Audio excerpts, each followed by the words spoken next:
bawat isa at iparanas mo kung gaano ka kabuti, Panginoon, sa bawat isa sa amin, O Lord. Thank you, Lord, for you are always good and you are always faithful. Every sin has been erased by the power of your grace. I am healed. Every sickness and disease has no hold on me. I believe. Yes, come on, church. Believe. Sing hallelujah.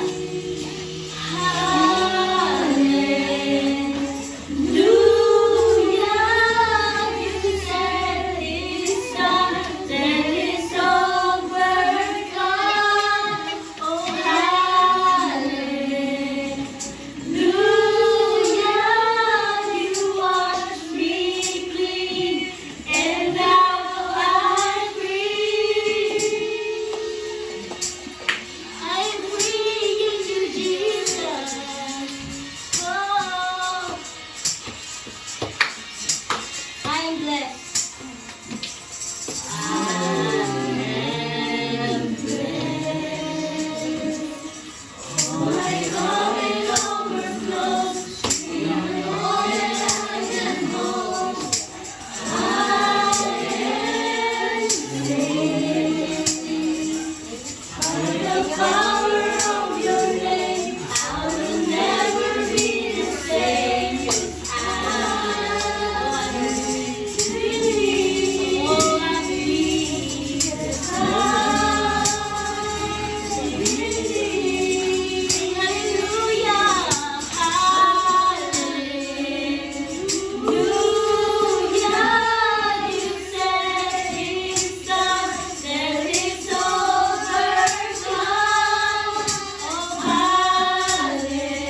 Ikaw ay pinako sa krus, Panginoon, namatay sa Kalbaryo. Salamat, Panginoon, sa kalayaan na pinagkaloob mo sa bawat isa. At ang kalayaan na ito na purihin ka. Salamat, Panginoon, dahil binigyan mo kami ng kaligtasan na nagmumula sa iyo, Lord God. At patuloy mong binabago ang bawat isa sa amin. Kaya naman, Ama, patuloy po kami nagpupuri sa inyo, nagpapasalamat. At ikaw nawa ang siyang maitaas sa lahat ng aming ginagawa.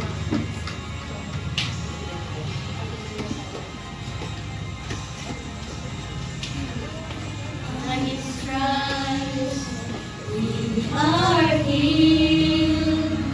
By His nail-pierced hands we're free. By His blood we're washed clean. Now we have the victory. The power of sin is broken. Jesus overcame it all.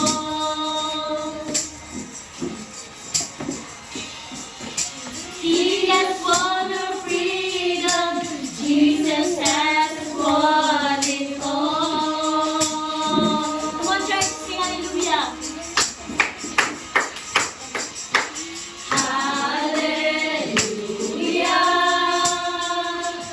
You have won the victory.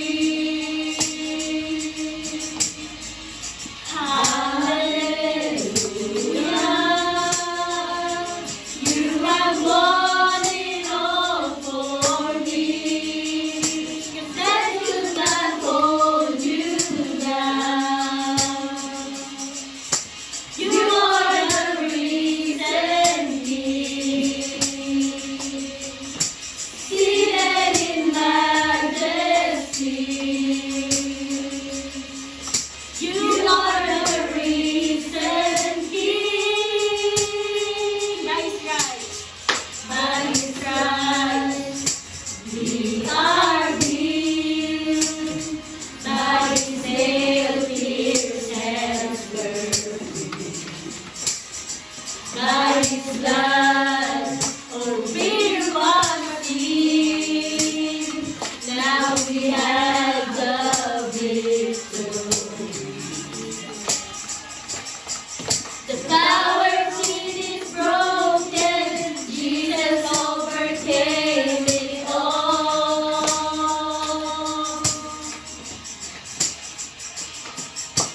He has won our freedom. Jesus has won it all. Come on, church.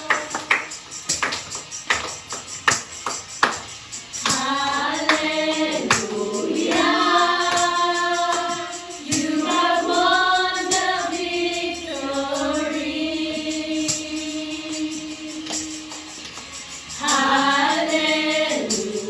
Hallelujah. You have won it all for me. That could not hold you down. You are the risen King, seated in majesty. You are the risen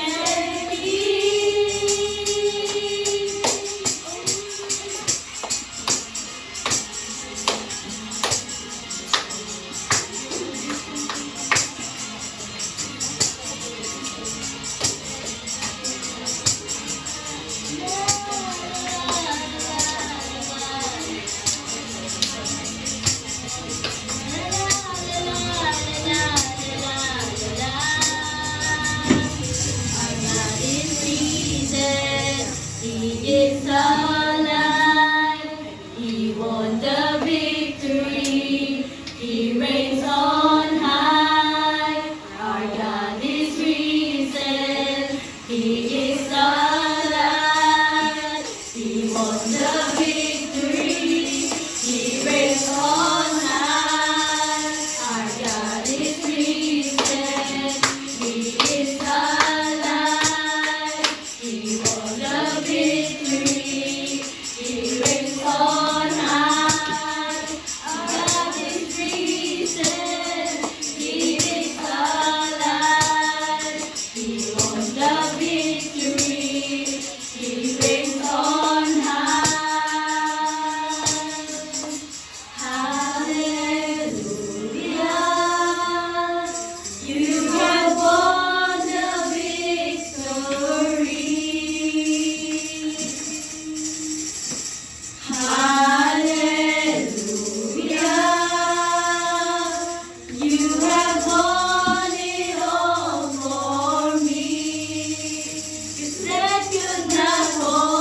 namin. Init na init, Panginoon. Salamat, Panginoon, sa oportunidad na pinagkaloob nyo na ikaw ay aming mapapurihan at tinataas at binabalik, Panginoon, namin ang lahat sa iyo lamang sa pangalan mo, sa matamis mong pangalan, sa pangalan ni Jesus na aming tagapagligtas. Amen.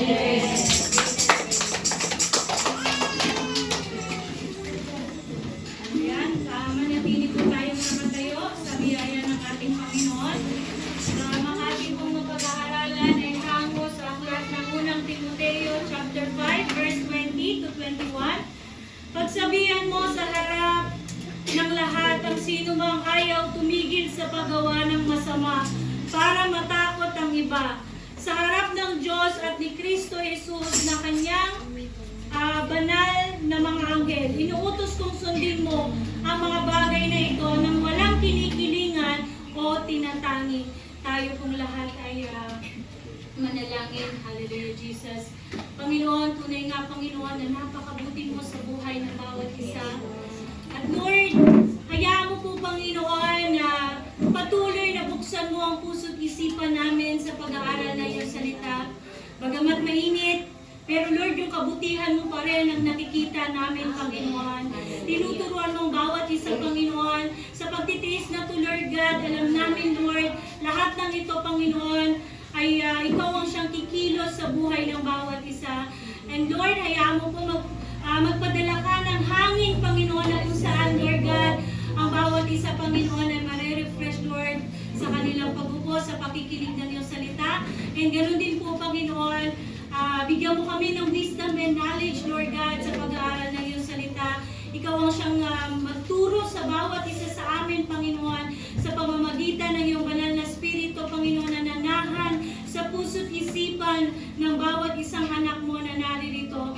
Ama, hayaan mo, Lord God, nabusugin mo kami, Panginoon, sa araw na to ng iyong mga salita. At yung mga napapagal, Panginoon, sa kabila ng pagsubok na kanilang pinagdaraanan, Lord God, na aming pinagdaraanan, kabutihan mo pa rin, Lord, yung nakikita namin, Panginoon. Maraming salamat, Lord God. Sa iyo po ang parangal, papuri, pagsamba. In Jesus' name we pray. Amen. Amen. Ayan, inahayaan ko po lahat magsipagbuko sa biyaya ng ating Panginoon. Ayan, so tayo po ay mag-aaral ng salita ng ating Panginoon.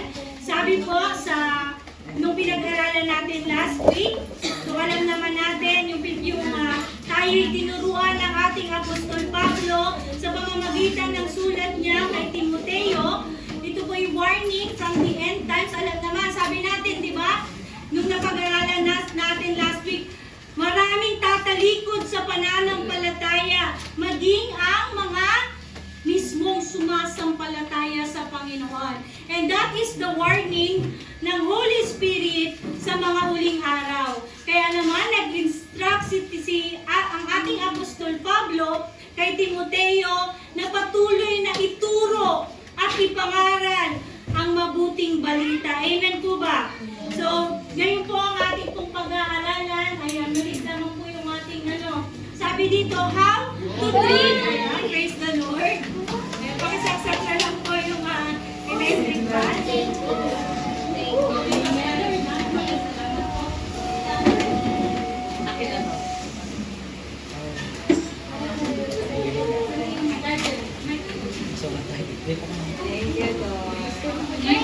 Ayan, tunay nga na ng papabuti ng ating Panginoon. Amen po ba? Malakpakan naman natin ang ating Panginoon.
maging mabuting minister pa rin siya sa pagkatawag sa kanya ng ating Panginoon. Since Timothy is a young pastor or was a young pastor or minister, Paul has ensured guiding him to the task. Alam naman natin yan.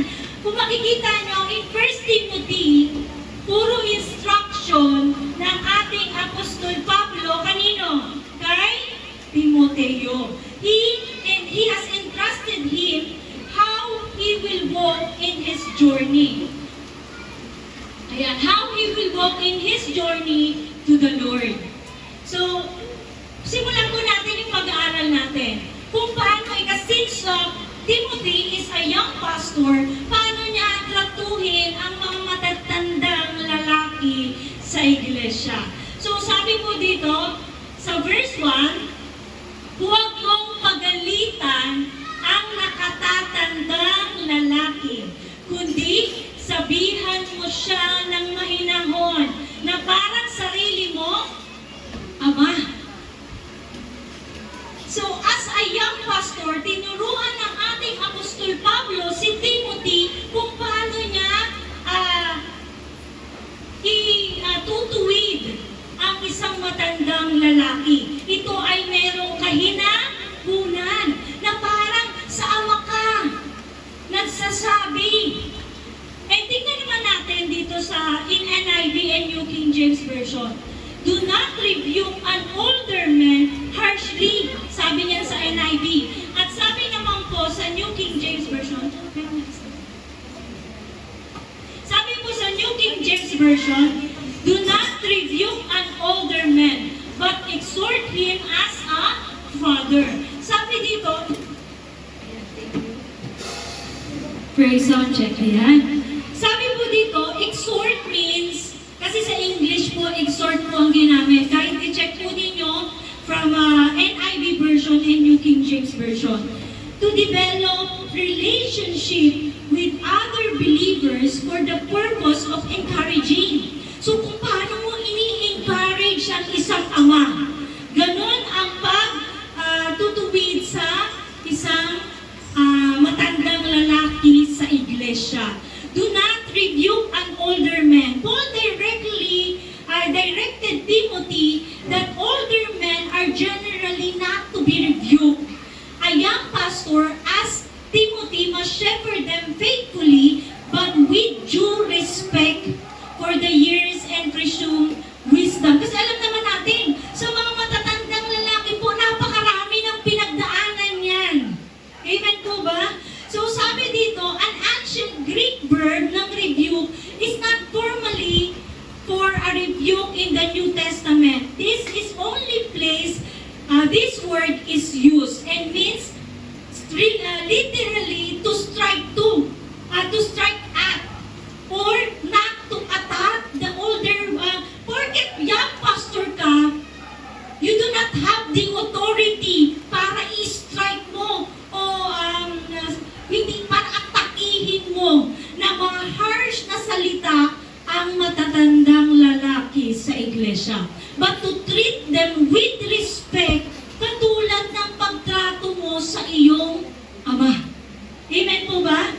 Kaya hindi po basta-basta ang isang maging pastor. Kasi kung hindi mo kayang respetuhin ang magulang mo, hindi ka rin matututong rumispeto sa matatandang lalaki sa iglesia. Kaya sabi dito, the pastor must not attack or strike at yung matatandang lalaki sa iglesia. Kung paano mo i-respeto ang tatay mo, ganun mo din respetuhin ang mga matatandang lalaki sa iglesia. The command was not that Timothy must never rebuke older men, but that he was not to strike at people with an overly harsh rebuke. Hindi mo sila kailangan, actually, napakabuti ng Diyos kasi alam niyo po ba, kapag kami nag-uusap ni Papa at meron siya, the Lord has developed my relationship sa aking Papa. When He has something in His heart, He always open po sa akin. And the Lord has taught me how to approach approach Him with some advice, with respect. Kahit tanungin niyo po si Papa, and God is really good kasi pinakikinggan ako ng aking Ama. So, napaka-bless ko. Hindi po sa sarili ko, ha? But the Lord has taught me how to rebuke or to encourage. The other word is, sabi na exhort, di ba? Yung word na exhort is to encourage. Paano mo i-encourage ang isang ama? Kasi kahit ganyan, we are all brothers and sisters in Christ. So sabi dito, apart from this particular severe word in general rebuke, is an important duty of a pastor. It is simply clear presentation that someone is wrong, either their conduct or thinking. The main goal is not encouragement as to clearly confront people with the wrong behavior or teaching or thinking. In other letter to Timothy, Paul made the importance of rebuking clear. Alam naman natin, isa po sa isang inalaw ng Diyos na maging gampanin ng isang pastor is how to rebuke with respect. Lalo na po sa mga matatanda sa iglesia. Rebuke with all authority and let no one despise you. Sabi po yan sa napag-aralan natin sa Titus o Tito 2 verse 15. But exhort him as a father. Exhortation is encouragement to do kung ano po yung kinakailangan na gawin. And also, it has manner of an encouraging a coach, like a trainer, helping the athlete to achieve their best. Ganun po, kung paano mong ihikayat, kung paano tayong ini-encourage ng Panginoon, ganun din tayo mag-encourage sa mga matatandang lalaki sa iglesia. And sabi dito sa pangalawa, sa younger men, pakitunguhan mo namang parang kapatid ang nakababatang lalaki. Kung paano mo mahalin yung nakababatang kapatid mong lalaki, ganun din dapat ang maging pakikitungo mo sa mananampalatayang lalaki o nakababatang lalaki sa iglesia. These are to be treated as brother, partners, friend in work of the gospel, instructing them with full of patience and perseverance. Kasi kung ubos ang pasensya mo, alam naman natin, the young men, kahit hindi young men and women, o yung mga bata sa iglesia, they are common to make mistake and errors. Amen? Common yan sa kanila na makapag-commit sila ng mistakes and error. That's why, as a young pastor, treat them with patience. Na para kang nakikiusap sa isang nakababata mong kapatid. And paano naman sa older women? Ituring mong parang sariling ina ang nakatatandang babae. Older women, these were to be treated as mothers. Tingnan mo yung katabi mo. Tatratuhin mo na parang nanay ang isang mga nakatatandang babae with respect and honor due their age. A young pastor must accept and appreciate, kasi alam naman natin ang mga nanay, amen po ba? Kung paano mong irespetuhin ang nanay mo, ganun din mo rerespetuhin ang matatandang babae sa iglesia. Some amount of mothering from some of older women in the church, and it is proper to give them honor. Kasi po sila po ay nakatatanda. Sabi nga nung iba, papunta ka pa lang, pabalik na ako. Napakarami ng pina-experience sa kanila ng Panginoon. Amen po ba? Para maunawaan ng isang pastor kung paano tratuhin ang matatandang lalaki at babae sa iglesia, tingnan mo na lang kung paano mo tratuhin yung magulang mo. Amen? So, ganun po ang pagtrato ng nais ng Panginoon sa mga matatandang lalaki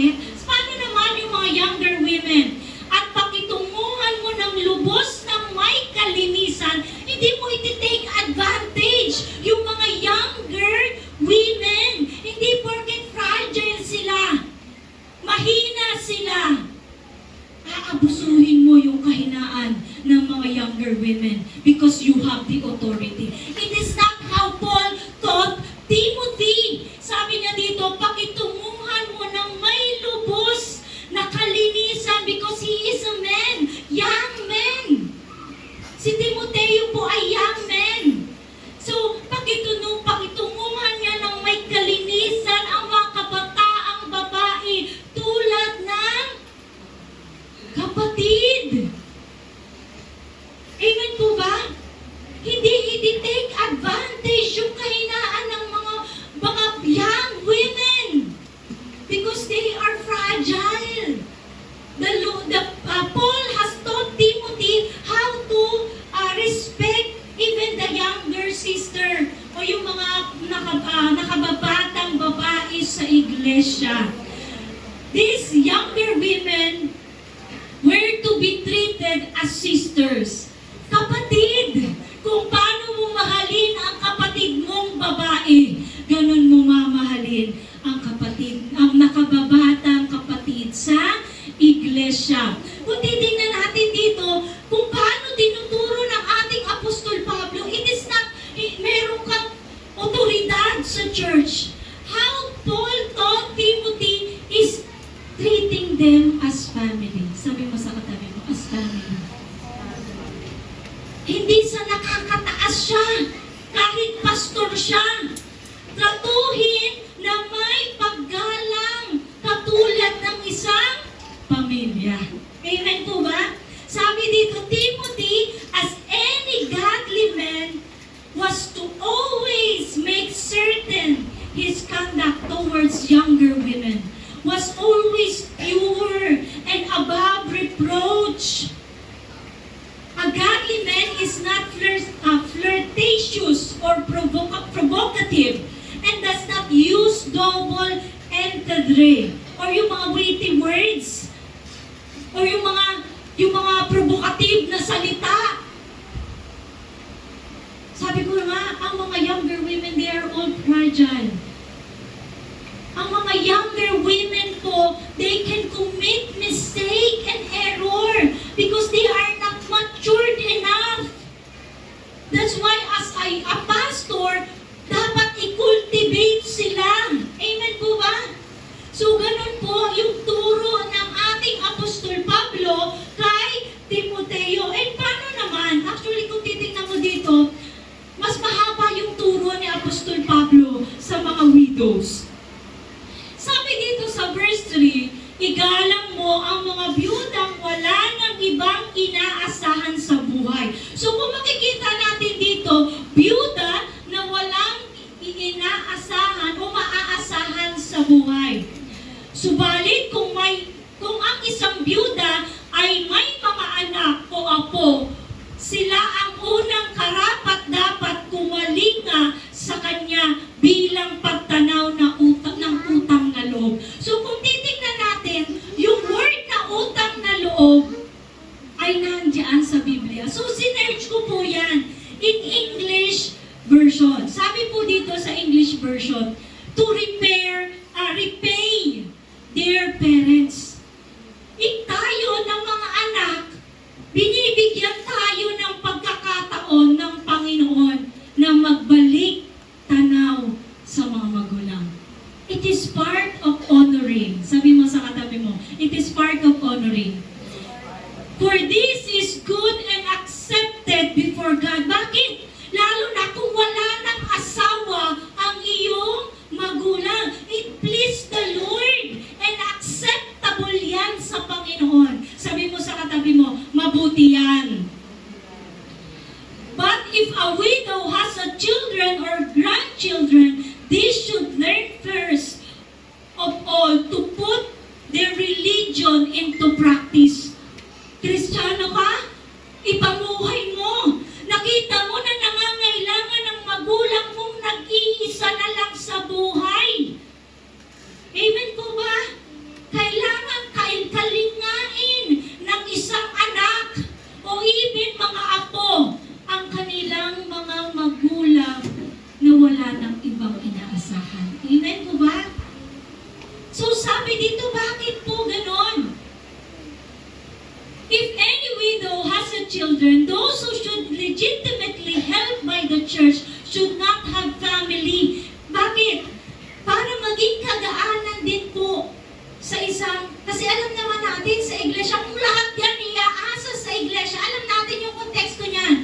Nung panahon po na yan, ay dumami na po great multitude of believers sa chapter 6 ng Acts.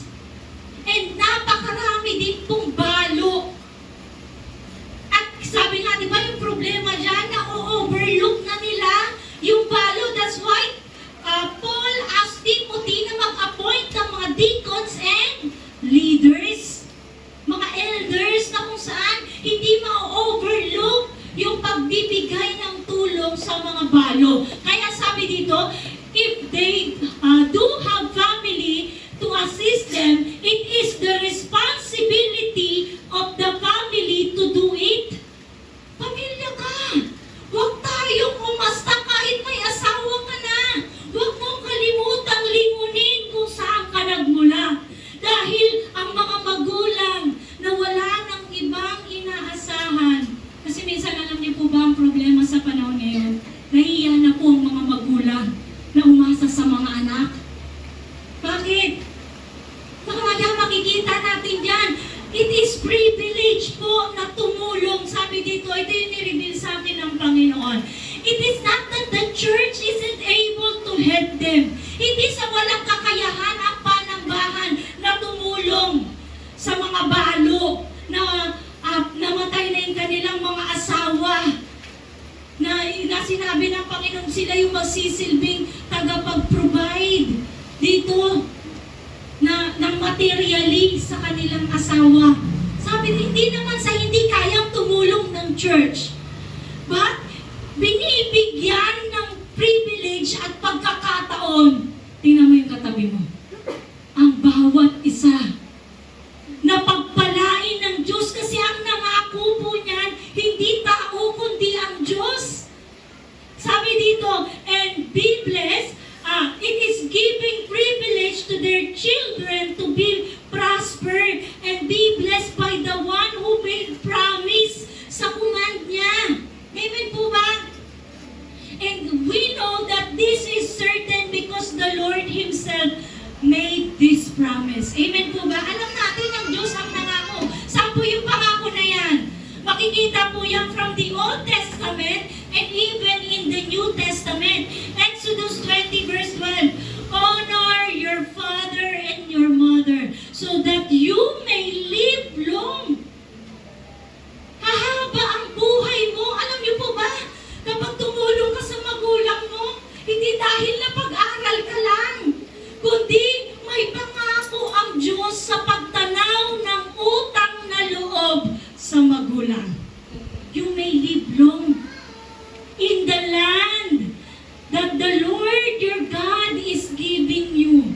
Sabi mo sa katabi mo, sa mga anak, pagpapalain ka ng Diyos.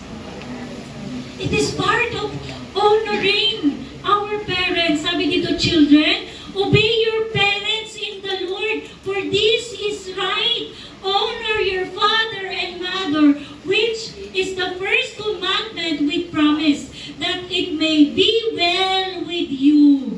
Magiging maayos sa buhay mo. At you may live long on the earth. Hahaba ang buhay mo dito sa mundo. Sabi dito, samantala,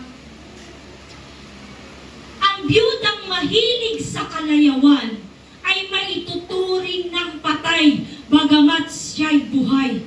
Ipatupad mo sa kanila ang utos na ito upang walang maisumbat sa kanila ang sinuman. Ang sinumang hindi kumalinga sa kanyang kamag-anak, lalo na sa nakabilang sa kanyang pamilya, ay tumalikod sa pananampalataya at mas masama pa kaysa sa di mananampalataya. Nag-iisa na lang yung nanay mo. Ikaw na anak. Tatalikuran mo pa ba yung ginamit ng Diyos para magbigay ng buhay sa iyo? Kaya sabi ng Apostol Pablo, mas sa di mananampalataya, ang anak na hindi marunong tumanaw ng utang na loob sa nanay at sa tatay. Amen po ba? Hindi dahil lang sa napagtapos ka, kung maganda na yung kinabukasan mo, kundi na ito yung love na binigay sa atin ng Diyos. Huwag natin kalimutan kung nasaan tayo. Amen po ba? Dahil sabi mo sa katabi mo, ang Diyos ang magbabalik sa'yo. Siksik, liglig, at umaapaw. Sabi dito, anyone who does not provide for their relatives and especially for their own household has denied the faith. Dininay mo yung pananampalataya mo. And worse ka pa kaysa sa mga hindi nananampalataya. Sa Apostol Pablo po may sabi niyan. At itinuro niya yan kay Timoteo. Sabi dito, ang biyudang dapat isama sa listahan ng tutulungan ay iyong di bababa sa 60 taong gulang. 60 years old. Yun po yung tutulungan ng church. Hindi bababa sa 60. Naging tapat sa kanyang asawa. Grabe, no, higpit naman yan. Ang higpit ng ni Apostol Pablo. Kilala sa paggawa ng kabutihan. Nagpalaki ng maayos sa kanyang mga anak. Magiliw tumanggap sa pakikitungo sa kanyang tahanan. Naglingkod ng may kababaang loob sa mga hinirang ng Diyos. Tumulong sa mga nangangailangan at inialay ang sarili sa paggawa ng mabuti. Ayan yung pamantayan ni Paul sa pagtanggap na mga byuda na susuportahan ng church. Ayan po yung pamantayan niya. Sabihin ng byuda niya, ayoko naman. Okay na lang. Diba? Pero kung titignan mo, napakabuti ng Diyos. Kasi itong taong ito ay talagang totoong, o itong byudang ito ay talagang may pananampalataya sa Diyos. Kasi hindi siya kundi ang Kristo ang makikita sa buhay niya. Sabi dito, sa sumunod, younger widows, huwag mong isama sa listahan ang mga nakababatang byuda. Sapagkat kapag nag-alab, alam niyo po ba bakit sinulat yan ni Paul? Kasi para hindi rin mapulaan ng iglesia. Sinusuportahan niyo itong taong ito. Nagbibigay ng tulong. Tingnan natin, sabi dito, huwag daw isama yung nakababatang byuda sapagkat kapag nag-alab sa kanilang pagnanasa, mapapalayo sila kay Kristo at mag-aasawang muli. Sa gayon, nagkasala sila dahil sa hindi pagtupad sa unang pangako kay Kristo. Bukod dito, sila'y nagiging tamad, nag-aaksaya ng panahon sa pangangapit bahay at sila'y nagiging tsismosa. Mahilig makialam sa buhay ng may buhay, nagsasalita sa mga bagay na hindi nila dapat sabihin. Tingnan natin dito. Refuse the younger widow. As general rule, kung titignan natin, sabi dito, as general rule, these were not to be added sa support role ng local congregation. Because they could provide for themselves or pwede silang mag-asawa muli. And sabi dito, hindi naman kinondem ni Paul na ang young widow na mag-asawa muli. Pero kung titignan natin dito, only observing that many unmarried, ay naobserba niya na yung mga unmarried o yung mga balo o biyudang babae, sobrang hunger sila na makapangasawa muli and companionship that they don't conduct themselves in godly way in regard to the relationship. Hindi porket balo ka na. Parang pipila na kayo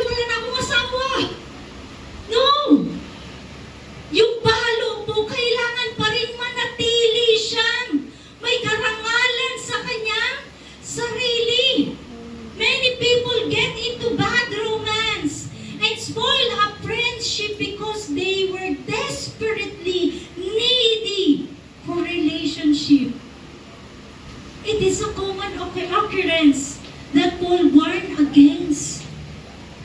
Actually, hindi naman pinuporbid ni Paul na mag-asawa ang isang balong. Actually, sinabi niya po yan sa sumunod. Kaya para sa akin, mabuti pang sila'y mag-asawang muli kesa maging unfaithful sila sa Diyos, na they will nakikiapid sila. Kumbaga, they will allow themselves na para magpaligaw ka na lang ng magpaligaw kasi balong ka na. No! Kung gusto mo talagang mag-asawa, mag-asawa ka. Magkaanak at mag-asikaso sa tahanan upang ang ating kaaway ay hindi magkaroon ng dahilan upang mapintasan tayo. Sapagkat may ilang byuda na sumunod kay Satanas. Ayun po, yung nangyari sa mga churches in the New Testament. Kailangan alagaan ng babaeng mananampalataya ang kanyang kamag-anak nilang byuda upang hindi sila maging pabigat sa iglesia. Sa gayon, ang aalagaan ng iglesia ay yun lamang byudang walang ibang maaasahan sa buhay. As in talagang wala na siyang, walang pamilya nakakalinga sa kanya. But we are so blessed. Kasi yung mga byuda ng church, mayroong pang mga mahal sa buhay na kumakalinga sa kanila. Amen po ba? And para sa pagkalinga ng pamilya, hindi ito mabigat. But take it as a privilege. Sabihin mo sa katabi mo, privilege. Pribilehiyo. Kasi na matulungan mo yung mahal mo sa buhay, yung nanay mo o tatay mo na byuda na. May pangako ang Diyos sa mga sumusunod sa Kanya. Sabi dito sa 17, elders na po tayo. Ang matatandang pinuno ng iglesia na mahusay mamahala ay karapat-dapat tumanggap ng paggalang at kabayaran, lalo na ang masigasig sa pangangaral at pagtuturo ng salita ng Diyos. Sapagkat sinabi sa kasulatan, huwag mong bubusalan ang bibig ng baka habang ito'y gumigiit. Nasusulat din, karapat-dapat lamang bayaran ang manggagawa. It is biblical po. But si Paul po mismo, siya yung nagsabi diyan. Pag-aralan natin mamaya. Huwag mong tanggapin ang anumang bagay na paratang laban sa isang matandang pinuno ng iglesia kung walang patotoo ng 2 o 3. So ganun si Paul mag-take kapag pinaratangan ng isang matanda ng iglesia. Huwag mong tanggapin kung walang patunay ng isa o ng 2 o 3 saksi. Ito po yung context ng double honor para lang makita lang natin na huwag yung sinabi sa kautusan. Nagmula po yan sa Deuteronomy. Sabi dito, yung double honor na tinutukoy po means financial support. Paul already stated that certain widows were worthy of honor. Pero yung double honor na tinatawag ay dun sa mga elders, sa mga matatanda, mga pastor sa iglesia who rule well, be counted as worthy of double honor. Especially those who labor in the word or doctrine. Something, church should not support pastors. And kasalanan nyo kapag sinuportahan mo yung pastor mo. Pero actually, it is biblical po. I'm not saying na humingi ako ng support sa iglesia. Kasi si Paul mismo, he chose not to be supported ng mga taga-Corinto. Pero merong mga churches na sumusuporta sa kanya. That is Macedonian Church. Sabi dito, it is attractive way of thinking, but it isn't biblical na hindi suportahan ng church ang pastor. If a needy, that is the truly needy, are worthy of honor. Yung tinatawag po na double honor is who properly, sabi dito, then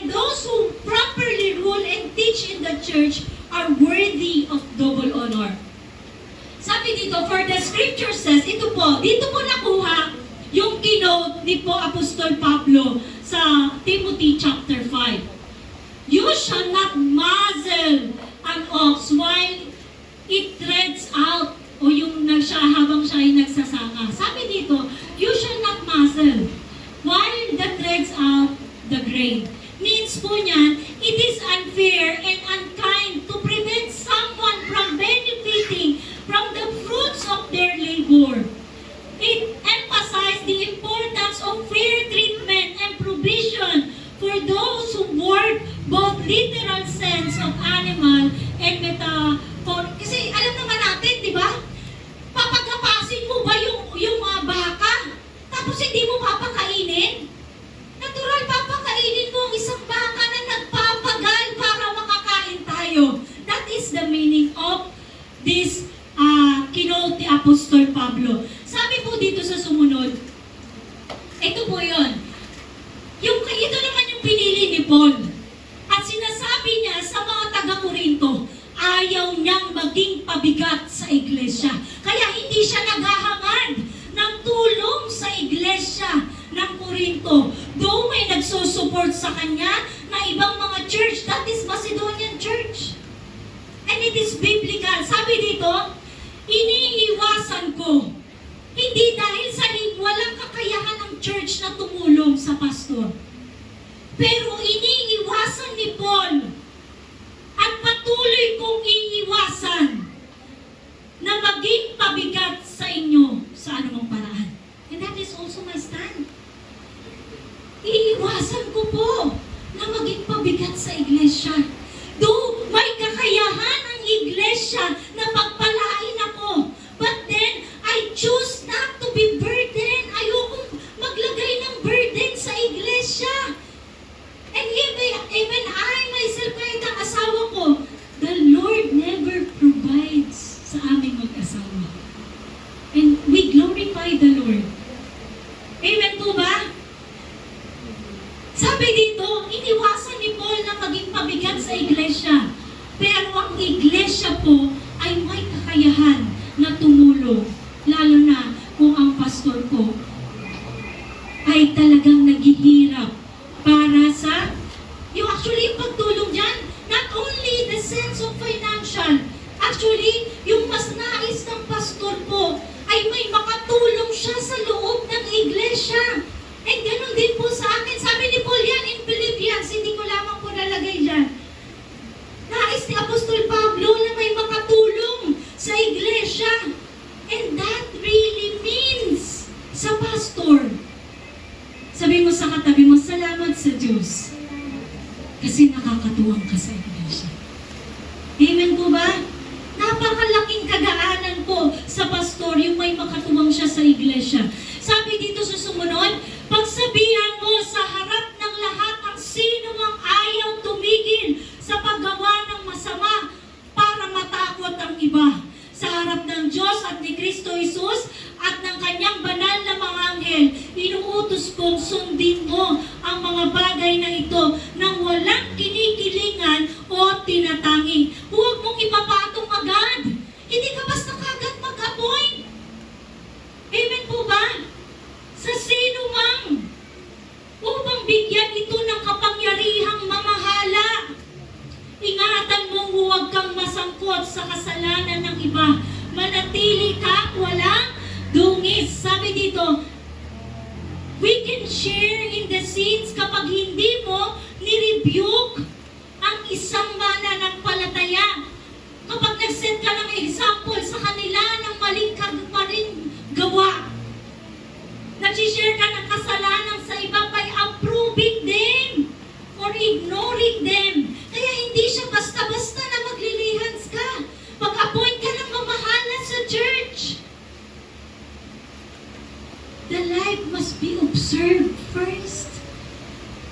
Sabi dito, kaya yun yung pamantayan sa chapter 3. Ayun yung mga pamantayan ng ating Apostol Pablo sa pag-appoint ng elders and deacons sa church. We can share sins of others by joining the church, spreading the dangerous teaching. And sabi po dito sa huwag tubig lang ang iyong inumin. Uminom ka rin ng kaunting alak. It is medical term po Hindi yung sinabi ko, tara inuman tayo, sabi daw dito. Pwede kuminom ng alak. Medical term po yung paggamit ni Paul dyan. Kasi, sabi dito, uminom ka rin ng kaunting alak para sa madalas ng pagsakit. Kasi alam ni Paul, kung ano yung karamdaman ni Timoteo. Meron siyang sakit sa sikmura. May mga taong lantad ang kasalanan bago pa dumating ang paghukom. At mayroon namang kasalanang ay mahahayag sa bandang uli. Gayon naman, may mabubuting gawa na nakapansin-pansin. At kung hindi man mapansin, ang mga ito'y hindi malilihim sa habang panahon. Amen po ba? So sabi po dito, ano yung ibig sabihin dyan? Yung medical term po na ginamit ni Timoteo sa pag-inom ng alak, kaunti lamang po Hindi po sinabi dyan, at ito dun sa may sakit sa sikmura. Hindi, minsan inabuso na to Uy, sabi, uminom daw ng alak, sabi ni Paul. It is medical advice po kay Timothy. Kasi meron siyang problema sa kanyang sikmura. Water in the ancient world was often impure. Kasi noong unang panahon, wala pa namang filter Amen? May filter na ba noong unang panahon? Wala pa po. Kaya sabi dito, Timothy probably had problems from the impure water since the fermentation process would eliminate some of the harmful things in water and would be better for him to drink a little wine. And yung usapan po dyan, wine. Yung purong wine. Kasi sa panahon natin ngayon, yung wine po ay may kahalo ng alcoholic content. Meron ng mga percentage ng alcohol po yung mga alak sa panahon ngayon. Use a little wine. Timothy was probably abstaining from alcohol. Bakit po? Kasi yun po yung sinabi ni Paul sa chapter 3. Tama po ba? Yung qualification ng mga elders o mga pastor. Sabi dito, kaya naman si Timothy, tinatry niyang mag-abstain sa alcohol. Pero sabi ni Paul, for the sake ng kanyang stomach problem, uminom siya ng kaunti. Amen po ba? So Paul told Timothy that it wasn't wise na i-sacrifice mo yung kalusugan mo for the sake of this abstinence. He would do more good to Jesus or for Jesus and His kingdom kung pati yung katawan niya inaalagaan niya. Amen? Hindi ka lang basta na ginagpapagamit sa Diyos. We also have to take care of our body. Sabi mo sa katabi mo, pangalagaan mo rin yung katawan mo. Amen? Sabi po dito sa sumunod, matatapos na po tayo, this is the last. The difficulty in looking at man's sin and his good works. Sa amin po kasi, clearly, yung nakikita talaga, lantaran talaga yung paggawa nila ng kasalanan. Preceding them to judgment. But those of men or some of men follow later. Kaya naman hindi siya basta-basta mag-appoint na lang sa church. Oh, nakita ko to, magaling to. Hindi mo pa nga siya na-observe. Amen po ba? Ito po yung konteksto niyan. Kaya sinabi ni Paul kay Timoteo yan, na hindi siya basta-basta. Kasi merong mga tao na hayagan ng kasalanan. Merong mga tao na lihim ang kasalanan. At hindi pa kagad nabubunyag yung kasalanan. Those men follow later. It is easy to see the struggle and sin somehow. But yung others, magaling silang magtago. Pero, sabi nga, darating ang panahon at malalantad ang kasalanan. Amen? So that's why hindi ka basta-basta mag-appoint ka dito. Hanggat hindi pa na-i-expose ng Lord yung sin niya. Kasi siya mismo makikita niya yan. Amen? And God is really good kasi sa mga anak niya po, ini-expose niya ang kasalanan. Amen? Kapag nakita mo yung kasalanan mo at nakita mo na kailangan mo ang Lord, in that time, the Lord works. Pero kapag hindi ebidensya, so hindi mo nakikita yung kasalanan mo, then magkakaroon po ng problema. Maybe the pride, yun yung nangingibabaw sa buhay natin. not the humbleness of Christ. Amen? These words are meant to be caution to Timothy in his appointing of leaders. Sometimes, what we see on the outside isn't really accurate picture. So we need to take it slow. Sabi mo sa katabi mo, take it slow. So we can wait on God for discernment. Kasi bibigay naman ng Panginoon yan kung sino ang nararapat. Amen po ba? Palakpakan natin ang Panginoon. So, ayan, praise God. Tayo po ay lahat ay magsipagtayo sa biyaya ng ating Panginoon. God is really good kasi tunay nga ang Panginoon ang siyang tumawag sa bawat isa sa atin. Hallelujah, Jesus. Panginoon, maraming salamat, Panginoon, sa natapos muli naming pag-aaral, Lord. Salamat sa buhay at kalakasan na nagmumula sa iyo. Ama, dalangin ko nawa, Panginoon, sa pagturo mo sa bawat isa sa amin, Lord. Lubin ko nawa, Panginoon, kung meron ka man, Lord, na nanais na maging pastor pa sa church na to, Lord. Turuan mo ang bawat isa, Panginoon, how to, kung paano namin tratuhin, Panginoon, ang mga tao sa panambahan ng mga anak mo, mga kapatiran sa pananampalataya. Ama, maraming salamat, Lord, for teaching us, Panginoon, sa pamamagitan ng sulat ni Apostol Pablo kay Timoteo.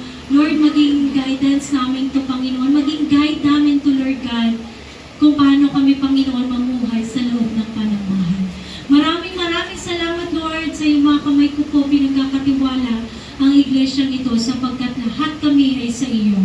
This we pray in Jesus' name. Amen. Hallelujah.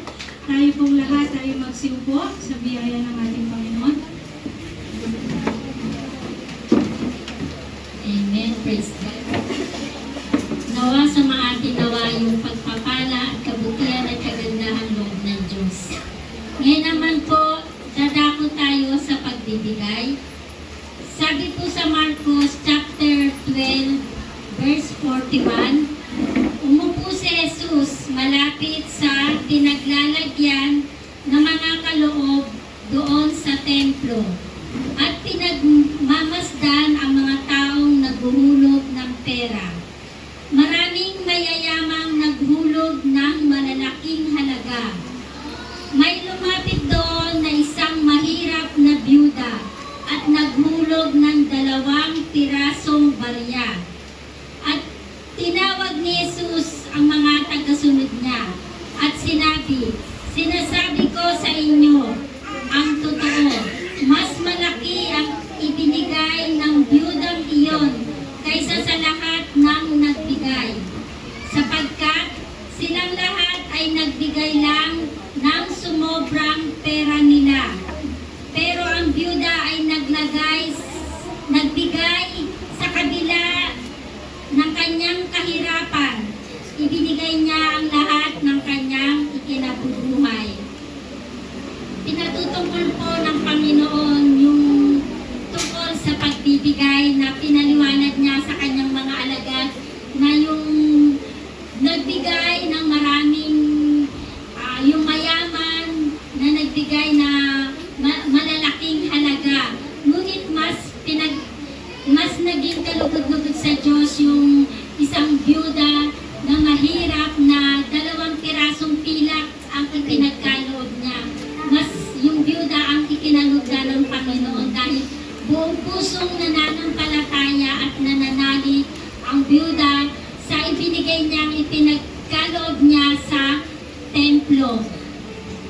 Sabi nga po sa Hebreo chapter 11 verse 1, ang pananampalataya ay katiyakan na mangyayari ang ating inaasahan at iyon ay magaganap. At panindigan natin na ang lahat ng bagay ay hindi nakikita. Kaya sa ating pagbibigay, alam natin, kilalanin natin yung kapangyarihan ng Diyos na siya yung magkakaloob sa atin at maglalagay sa puso kung paano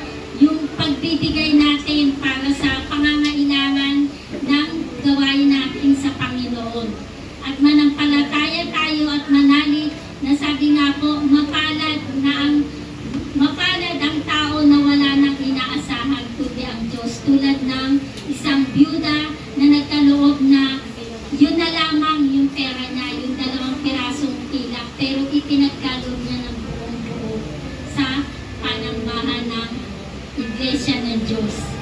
At atin naman, samahan niyo naman po ako sa panalangin sa ating ipagkakaloob. Dakilang Diyos, Ama, marami pong salamat, Panginoon, dahil Ikaw yung unang umibig at nagmahal sa pamamagitan ni Jesucristo. Nawa, marami pong salamat, Panginoon, sa ipinagkaloob mo sa amin na biyayang pagpapala mo, na tulad ng byuda na 2 pirasong pilak na lamang po, Panginoon, na ipinagkaloob niya po ng buong puso, Panginoon, sa templo mo, sa pangangailangan ng iglesia. Hayaan mo, Panginoon, yung puso namin magalak sa pagbibigay namin sa iyo, dahil nagbibigay kami dahil sa pag-ibig namin sa iyo, Panginoon, na yung nais mo, yung katuparan, na masunod yung kalooban mo para sa katagumpayan ng gawain para sa iyo. Marami pong salamat, Panginoon. Basbasan mo ang aming ipagkakaloob mo sa iglesyang ito para sa iyong gawain, Panginoon, na ikaw ang magpapalago nito at magpapalawak ng naaayon sa iyong kalooban sa pangalan ni Jesus. Marami din po salamat dahil ikaw po ang kinikilala namin na dakilang provider na magpo-provide ng lahat ng aming pangangailangan at magbibigay ng kagalakan sa aming isip at puso, Panginoon, ng pag-ibig sa iyo, ng pagbibigay ng naaayon sa iyong kalooban na ilalagay mo sa puso namin, Panginoon. Dahil ikaw ang Diyos na tapat at mabuti sa amin, Panginoon. Maraming pong salamat at sa iyo po namin ibinabalik ang parangal at papuri sa dakilang pag-ibig mo, dakilang kalwalatian at kapangyarihan mo sa pangalan ni Jesus. Amen.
Announce po yung next schedule next week. Ang worship lead po is si Sister Abby. And sa test and offering naman po si Elder Vilma. And sa announcement and closing prayer naman po is si Sister Diana. Remember to each and every one of us to pray for one another. Every first Sunday of the month, West Crammy Church will be with us to be united in communion. Once a month, on third Saturday, August 16, we will go to West Crammy to be with them in their Saturday worship.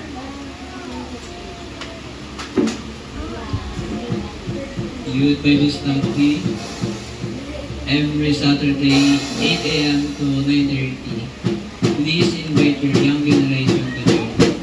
And dance ministry practice right after Youth Bible Study. And music team practice every Saturday. And music team will also be having their Bible study and fellowship once a month. And prayer meeting and Elders Bible Study every Thursday, 9 a.m. to 11 a.m. Ayan po yung mga elder na sumama.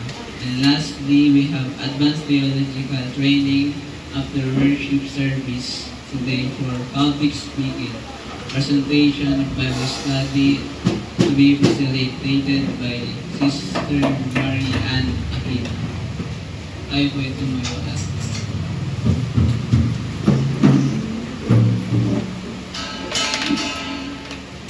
Yes, Lord, maraming salamat Panginoon sa araw na ito. Tingnan mo ang aming mga Panginoon upang magsimula. Lord, sa kabila ng wala ng kuryente, Lord, patuloy pa rin kaming nagpatuloy pa naman sa inyo, Lord. Maraming salamat sa katugumpayan ng gawain na ito sa amin, Panginoon. Lord, patawad po sa aming mga kasalanan, Panginoon, sa aming Lord, kayo po ang patuloy na sumama at mag-ingat sa amin, Panginoon, para malagpasan ng lahat ng pagsubok ng ito. Lord, tanggalin niyo po ang galit sa puso ng bawat isa, Panginoon, at palitan niyo ng joy and peace, Lord. Patungin niyo kami samahan sa araw-araw nito. Maraming salamat. Taas po natin ang ating mga kamay. Lord, nakikita mo ang aming mga kamay nakataas muli, Panginoon. Patuloy na nagpapasalamat. Ikaw po ang Diyos ng katagumpayan, Panginoon. At bawat anak mo na nakataas ang kamay, nananampalataya kami. Lahat kami, Panginoon, ay magtatagumpay sa biyaya at habag mo, Panginoon. Ano bang ipaintulot mo, Panginoon, na pagsubok sa amin sa mundong ito? Kaming lahat ay magagalak sapagkat ikaw ang Diyos na may hawak sa bawat isa sa amin, Panginoon. Lord, dinadalangin ko po, Panginoon, sa darating na naman na linggo, Panginoon. Lord, samahan mo kaming muli, Panginoon. Ingatan ng libo-libo mong anghel, Panginoon, ang bawat isa. At hayaan mo rin, Lord God, na makita sa amin, Panginoon, ang pagkatawag mo sa bawat mga anak mo na naririto, Panginoon. At even Lord God, yung mga kapatiran namin na hindi naka-attend, Panginoon, ang gawain mo, ingatan mo po sila, Panginoon, ano man ang kadahilanan nila, patuloy kang kumilos sa kanilang mga buhay, Panginoon. Sila man din, Panginoon, ay huwag mong pababayaan, Panginoon. And Lord, we pray, Panginoon, sa ating kapatid na si Jessica, Lord God, at ang Ulea family na nagdadalamhati sa pagkamatay, Panginoon, ni Brother Jojo, Panginoon, Lord, nakama ng kanilang tahanan. Lord, comfort mo po ang bawat isa, maging sa Gabriel na family, Panginoon, sa pagkamatay ni Kuya Juan, Panginoon. Lord, maraming salamat sapagkat sila'y pinagpahinga mo na, Panginoon, sa piling mo. Tagapin natin lahat ang kapayapaan, ang pagpapala na nagmumula sa ating Panginoon. The Lord bless you and keep you. The Lord turn His face to shine upon you and be gracious unto you. The Lord lift His countenance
This is the moment. Oh, everything changes. Oh, you are my breakthrough. I praise you. I praise you. Come on, church. Give him praise.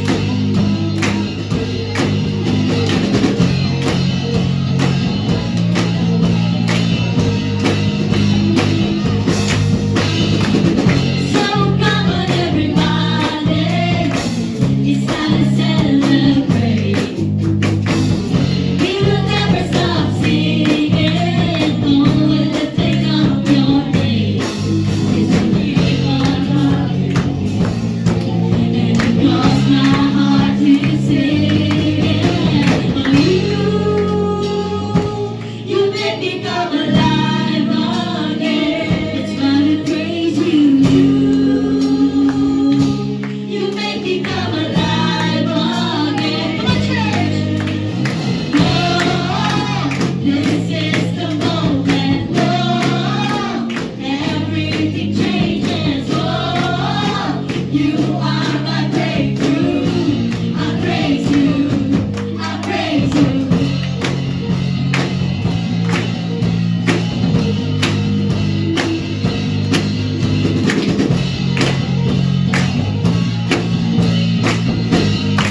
You are good. You are good. You are good. You are good. You are good. You are good. You are good. You are good. You are good. Come on.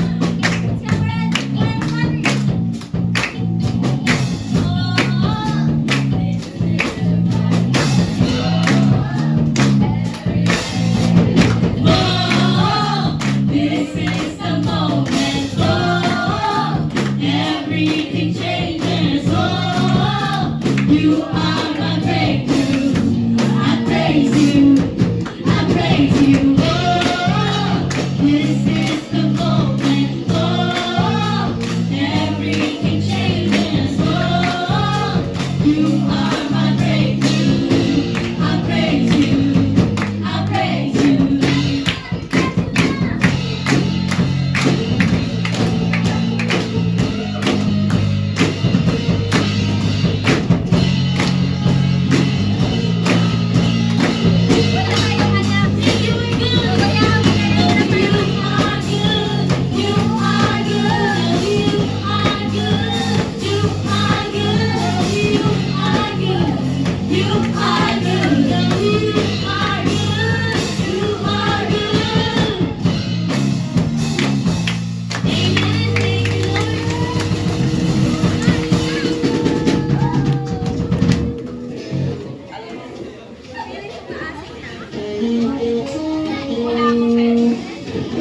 Praise God, hinayaan ko na po si Ate Mayan.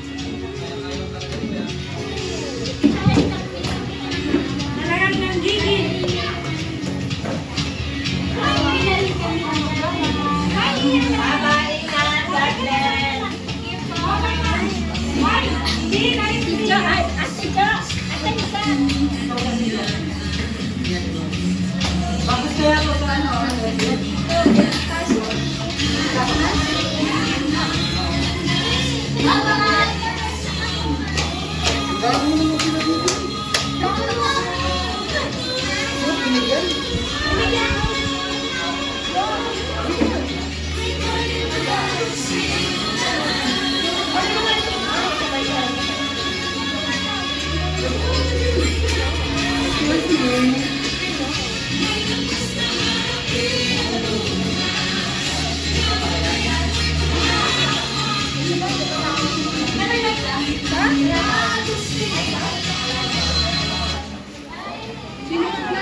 Ilan kaya?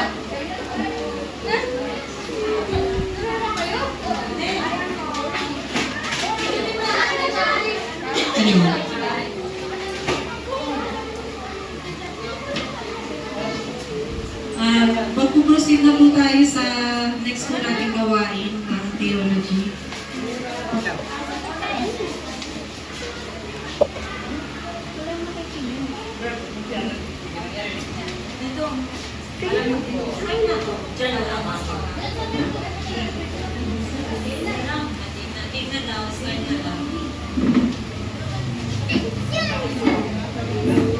Ang theology po natin ngayon ay matatagpuan po sa Lucas chapter 15, verse 11 to 32.